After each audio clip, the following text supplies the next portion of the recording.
Good morning, good morning. Greeting to all of you viewers all over the globe. This is Apostle Grace speaking here today, as you see from a Fearless TV. I want to greet you all in the name of our Lord and Savior Jesus Christ. I have a short message here to encourage each and every one of us that is hearing us or listening to us today or watching our channel today. Let's go to the book of First Peter chapter 1, verse 6. First Peter chapter 1, verse 6 there. It reads as follows. The Bible says there, that verse 6, be glad about this, even though it may now be necessary for you to be sad for a while, because of the many kind of trials you suffered. In verse 7 there, I say, their purpose is to prove that your faith is genuine. Even gold, which can be destroyed, is tested by fire. And so your faith, which is much more precious than gold, must also be tested, so that you may endure.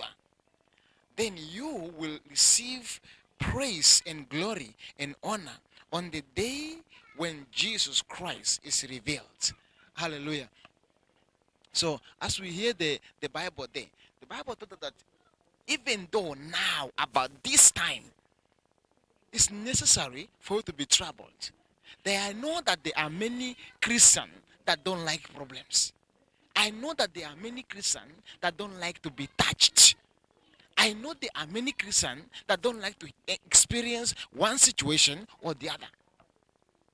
As long as small problem enter their life, all they do is complaining, crying, this, that, condemning God because of what they see their life is about. I want to encourage you today that there is no gold that was ever released to be in the market without first being purified. Gold have to be purified in order for it to have value. Your spiritual life, your Christianity must be first be tested for you to have value. The Bible says for you to have all you need, you must first pass through something. Remember that every general that have ever lived, we read about them in the Bible. There is a situation that they have suffered. There is a problem that they have passed through. There is no one that have ever lived without a problem. What you find yourself in today, what you see your life look like today, what you see your situation around you today, is not the end of your life. Every situation that comes to you, if you overcome it, there is a reward to that when you overcome. The Bible says in the book of James chapter 1 verse 12 there, the Bible says, blessed are those who endure when trouble hit them. The question remains here, are you a child of God? The question remains, are you a child of God? I want to tell you one thing, that your situation have only one voice. And that voice is always saying, are you a child of God? The voice of your situation asking you, are you a child of God? Are you serving Jesus? Do you worship God? Which God do you worship? It's a question the situation is asking you. I want you to look at your life. Look at how big your God is. And look at that simple situation, how small it is. When you know your God, you know it's bigger than the problem. But for many, they are crying because of the simple situation they find themselves in. Why are you crying? The voice of trouble is, are you a child of God? A child of God must be disciplined to qualify for the blessing of God.